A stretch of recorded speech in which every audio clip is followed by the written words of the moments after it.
New championships are reportedly on the way to WWE. Pete W and Sutter have reported that the women's division are about to get mid-card championships. That's right, the Intercontinental and United States championships are going to be available for the women's division on Raw and SmackDown. Now, myself and NXT are in the house. We're going to give our opinions of whether we want to see these championships brought to Raw and SmackDown, and potentially who we think could be the first champions as well for those prestigious championships. Now, first off, NXT, I'm going to ask your thoughts if you want to see women's Intercontinental and United States championships brought into WWE.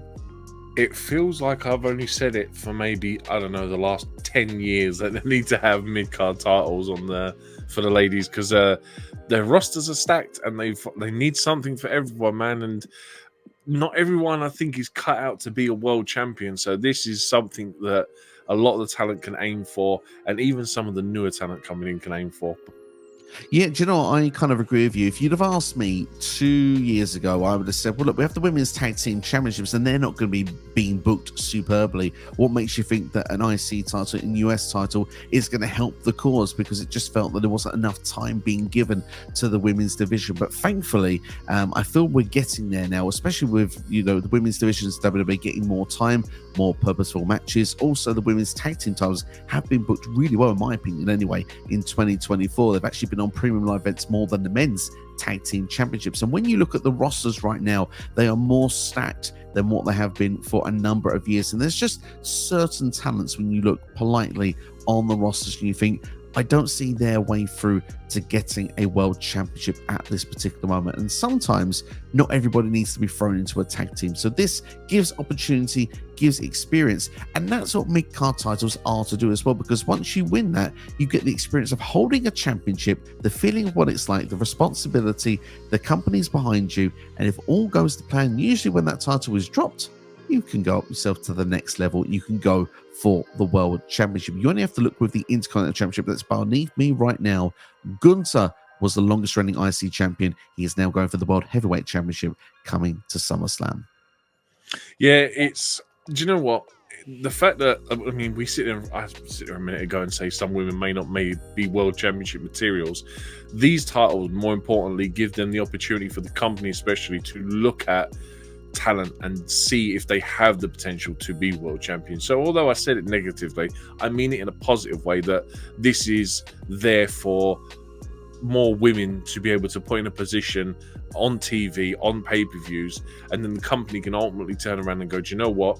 Maybe we were wrong about them all this time. Maybe they do have world championship possibilities and there is a potential to push them as world champions. I think the important thing as well going forward is that SummerSlam is going to be a 2-night event. The Rumble hopefully will be a 2-night event. They're starting to push their major 4 pay-per-views a year as 2-night events.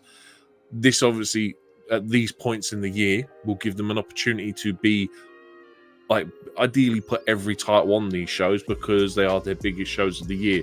So, like you said a minute ago, although the tag team titles haven't previously been booked very well, and agreed with you that this year they've been booked really well. Do you know what I mean? The fact that they're broadening the company and they're doing stuff like making SummerSlam a 2-night event, the company's moving in a positive way to where these titles kind of feel like a necessity now, that they need to be put in there so that the women can get more opportunity on TV.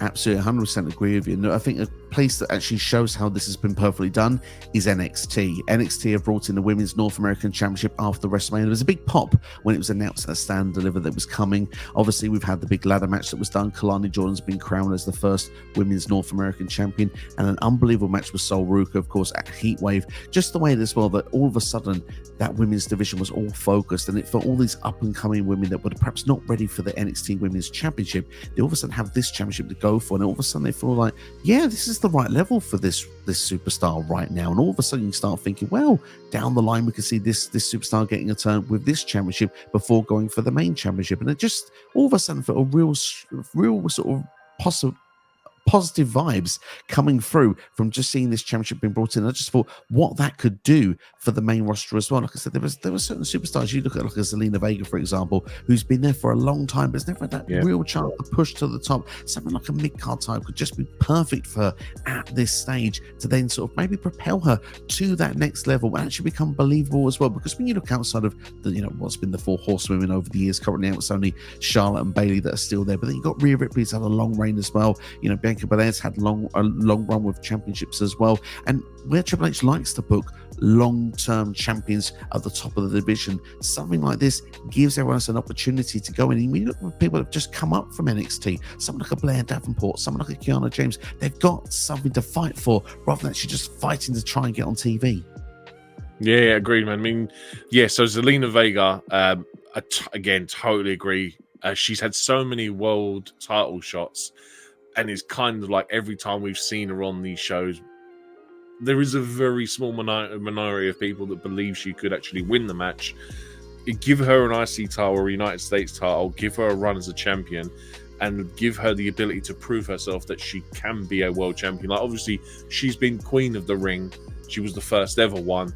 And it's kind of like, it's okay giving them a gimmick, but a world title is a title is just completely different, because a title is something you have to defend. Once you're called the queen, you just turn up every week and wear a crown. So Zelina Vega is the perfect example for someone who could ideally do with one of these mid-card titles. Certainly could indeed. So let's have a bit of fun and switch it up then, because we assume the IC title would be on Raw if that's the case, because that's currently where the Intercontinental Championship is for the men. Obviously, then that would mean the United States Championship for the women would go on to SmackDown. Obviously, the men's one there, currently held by Logan Paul at the time of recording, obviously is also on SmackDown. So we're going to split it up then and say who should be the first champion of each then. So we'll start with the Intercontinental Championship. Who would you say from Monday Night Raw would be your selection to hold that IC title first? There is a couple of names, Zelina Vega being one of them. I think I know who you're going to say, so I'm not going to say it. I'm actually going to say Zoe Stark, because I think Zoe Stark has most of the year has had decent matches and has been given world title opportunities as a reward for her hard work. So I'm going to say Zoe Stark. I think give her a run as an IC champion. It's obviously a workhorse title, so ideally I want to put it on someone who, do you know what I mean, can have killer matches. So for me, I'd pick Zoe Stark. Yeah, she's underrated as well, I think, and obviously now being part of the group now with Sonya Deville and Shayna Baszler, I think that could work really well. And she's like the one that's been around on the main roster the least time of those three as well. So I think she's a very clever selection as well. Someone that could benefit from that, move herself up to the ladder to get to the next stage. So obviously for me, as I've mentioned before, I think Zelina Vega would be a perfect one to be there for the first one, but she's not my selection. When you look at the likes of Ivy Nile as well, that's come in as well, she could do a benefit with that. But I think you said you knew my selection was going to be, and yes, I'm going to say Lyra Valkyria is the one who I think it should be. Obviously coming up from NXT at the moment, she's had a lot of momentum. She got to the final of the Queen of the Ring tournament. I just feel for her, she's the perfect person to put that belt on first, because it's kind of feels fresh. She's fresh to the roster, a fresh championship coming in. They can make everything mean something together. They can carry on her momentum. That championship can get momentum as well. And I think if she was to be able to carry that championship between like 3 to 6 months, she can help establish that championship as well. And I think currently she's feuding with Damage Control. And I think I wouldn't even be against someone like Io Sky challenging for this championship at this particular time. Yes, she's a former women's champion, obviously at this particular time, but I don't see it going back towards the top at the moment. So I think that'd be like the perfect final if they did a tournament for me right now. Yeah, that's another thing we need to talk about, is how they're actually going to do these titles. But yeah, I mean, just looking at, I'm sitting there as you're talking, I'm scrolling through the roster, and it's kind of like I'm seeing names like Kiana James just come up from NXT, could really do with it. The only reason why I didn't say Lyra is because she's just come off being NXT Women's Champion, and I'd want to give someone else a run. Lyra was my original pick, by the way, but that's why I went with Zoe Stark. But yeah, do you know what I mean? There's so many wrestlers on that roster that deserve, do you know what I mean, a title. And yeah, I agree, man. Lyra Valkyria is the right one to probably pick. Like I said, I just picked Zoe Stark because I knew who you was going to pick, Steve. Zoe was on the lineup. She was like second or third for me, but I'm glad you mentioned Kiana James because so far I had a fair crack at Monday Night Raw, and I think this is the sort of division that's made for someone like her, obviously, to try and break through and break out. So hopefully that would work out. But looking on the SmackDown side, then who do you think would be the perfect first Women's United States champion? Again, there is a plethora of talent, but she doesn't need it, but I want it to be Chelsea Green, okay? I'm going to sit there forever and I'm going to keep blowing smoke up her backside because Chelsea Green, just for me, just works her backside off and I think she deserves it. And especially with her being Canadian, I would love to see a Canadian holding the United States Championship as the first ever one because I think it's just the definition of irony. Do you know what I mean? Just the idea as well that she could turn and say, I want to turn this to like the Women's Canadian Championship. Why has it got to be United States? You know, just the exactly. I mean, is it too early to change it? I mean, I don't know. I mean, I know Lance Storm has done that gimmick in the past as well, but look, I would want Chelsea Green as well. Obviously, I mentioned Blair Davenport could be someone that could be a good shout. Meechin is someone that's definitely been looking for some way to break out on SmackDown. So to give a different answer, because I want Chelsea Green to have that position as well, I would say Meechin would be a good one, but also Piper Niven would be a good one as well. She had a good showing against Bayley recently, Clash of the Castle, dominant force, but she's obviously, I think, someone that played the bodyguard to Chelsea Green. Screw it. Chelsea Green's the right answer, ladies and gentlemen. Anyone disagrees in the comments, feel free to. You're not going to get us to change our minds. Chelsea Green is the one. Yeah, totally agree with all the answers you gave. Blair Davenport, Meechin, exactly. But it is Chelsea Green. The only one I would have possibly suggested was Candice LeRae, but I reckon Candice LeRae has the potential to go on to a main event and win a world title first rather than the mid-card, just because Candice is such a good wrestler. And I think that's... once she gets a story going and she's on TV regularly and she wrestles more often and we see more of her character, I cannot wait to see her being a world title scene. I would love to see her get the opportunity to, because I mean, so far it feels that it's not quite connected since she's come back. Like, I mean, now she's got something going on. Now she's a heel with Indy Hartwell with that tag team, but tag team wrestling seems to be where she is at the moment. Like you say, she would be good for a singles run, certainly when the opportunity is given. But just the last mention on Chelsea Green for me, obviously, is just the fact that going with Lyra on Raw, that's a baby face, to then split it up and have a heel hold a championship on SmackDown in the mid card, I think would just be a nice fit as well, just to differentiate the championships as well. How long is the right amount of time for someone to hold the title if they're the inaugural champion? With the IC title, you're probably right, mate. I would go for a longer run just because, again, it is a workhorse championship. I would go with like 6 months. The US title, I'd maybe go half of that, go 3 to 6 months. Just give whoever the first champion is a decent run. I think, especially if you was to put someone like Chelsea Green as the United States Championship, she's someone that could hold it for 3-4 months before losing it. Whereas, like I said, IC title, workhorse title, you want them to have a longer run. She also loves to lose, though. Remember her return to the Royal Rumble was eliminated in 5 seconds. She's the type that will win the title and then lose it on the first defense and then get really upset. So, I mean, there's so ironically, like her partner Matt Cardona, who won the IC title and lost it the next day, I believe, off at WrestleMania. Is that correct? That is after WrestleMania 32, and of course, then he lost it to The Miz, didn't he, on Raw? So yeah, I mean, of course, it could be a pattern that could follow. But would we suggest that a tournament is the right way to go? I personally prefer a tournament rather than a battle royal to determine the champions here. I was thinking about this, and instead of having 2 concurrent tournaments, you do the United States Championship as a tournament bracket, 16 women, however many women. I don't know if they've got 16. We'll do 16, bring in some NXT stars. Do you know what I mean? Give them an opportunity. In fact, bring over someone Raw. It gives them an opportunity to maybe bring someone over from Raw to SmackDown. Do you know what I mean? It's a cheap way to get a cheap roster move throughout the year. With the IC title, I'd actually like them to do, I forget the name of the TNA version they did, but like a league almost, where they have to wrestle each other and score points, because it is a workhorse title. So I feel that everyone should be able to wrestle each other, score points on victories, and you're essentially, your Intercontinental champion wins it because they've done the best out of a group of women. Instead of doing a battle royal, like you said, yeah, do it like a league format where they have to score wins and they get points for a win. Do you know what I mean? Just to keep them obviously both different as well, so you're not running two concurrent tournaments, like I said.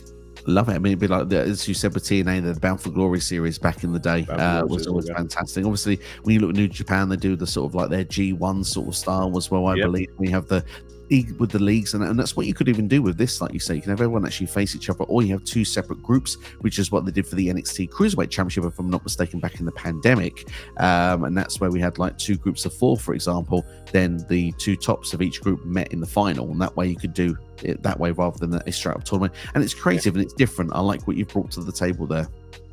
Yeah, man, like I said, it's just a different way of doing it. The interesting point is obviously when and if they announce these titles, it's when do they win them, when do they announce them? I mean, obviously WrestleMania is quite an easy answer, but I don't know if you've seen Bayley's interview with Cody Rhodes recently, where they have an interview on Cody's tour bus and they talk about Bayley's career and they talk about a certain pay-per-view that there's only ever been one of, and maybe they can bring back bring it back and do it a second time, maybe a second Women's Evolution pay-per-view.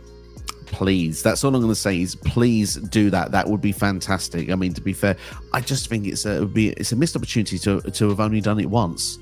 You know, it's such an incredible, inspirational pay-per-view that was done at the time. I understand now that obviously it was because of Saudi Arabia at the time and they didn't have women's matches on those shows. That's why they did it. And now there is mixed cards, but still, I just think it's an opportunity to inspire. For me, it's women's wrestling's grown so much, and just to have that show once a year, the premium live event, I think would just be massive. So I personally would like to see it come back. WWE currently don't have a pay-per-view for December every year. Why not run Evolution every Christmas? I would be, to be fair, it'd be a present in my book, so I would be happy to see it. So definitely should be of the case. But it's a big question, like you say, when is the right time to do it? That would be certainly, I think you said that's the favorite moment. It would be a thing that I would root for massively if they were to do that, to bring it back in calendar year. But I imagine probably a likely time is perhaps maybe going into the autumn winter seasons, probably the time that these will be introduced, maybe in some format. If I had to pick a calendar time of year, obviously SummerSlam, like you say, is the place right now. Can't see it being on those shows at that particular time. Maybe once SummerSlam is passed, things start to go into we go into the Berlin tour, we go on then to Bad Blood and obviously Crown Jewel, and I think that's a good time on TV time where perhaps they can put time into building who could be those inaugural champions. Yeah, I agree, man. I just hope that they actually do go through it and bring these titles in, because like you said at the top of the show, that the North American title in NXT has been like greatly welcomed by fans alike, and it's something that the women's division has just been dying for years now, ever since like black and gold days of NXT. They've just got, imagine the talent they've currently got on the roster, the talent that they've now got in NXT, and it's getting to a point where it's like you definitely need more than just two world titles and a tag team title. Absolutely, and we've seen, like I said, I feel like a broken record now, repeating myself, but like NXT, we've seen it so far. It's worked really, really well. It's established the divisions even more. I think it could work really, really well now on a Raw and a SmackDown. But NXT, is there anything you'd like to add before we wrap up the video today? No, by all means, but dude, it's just fun to get on and talk about this exciting and hopefully new thing that they're bringing into WWE. Let's hope. Obviously, at the moment, we take it speculation and rumor. We've enjoyed talking about it. We've planned the future if it does happen. If you do bring it in, please consider some of our ideas. But also, we want to consider the ideas of our viewers as well, because now it's your turn to get involved in the comments below. Have you enjoyed this video as well? Hit the like button, share with a friend, and subscribe as well. Let us know who would be your inaugural women's Intercontinental and United States champions. We're looking forward to hearing your comments in the comments section below. But a massive thank you to NXT for being involved on this video, and of course a big thank you to all for watching at home or wherever you are watching in the world. And if you want to see more videos on this channel, then check out the side of your screen right now. But enjoy yourselves, have a great day, and we'll see you for the next video. Take care.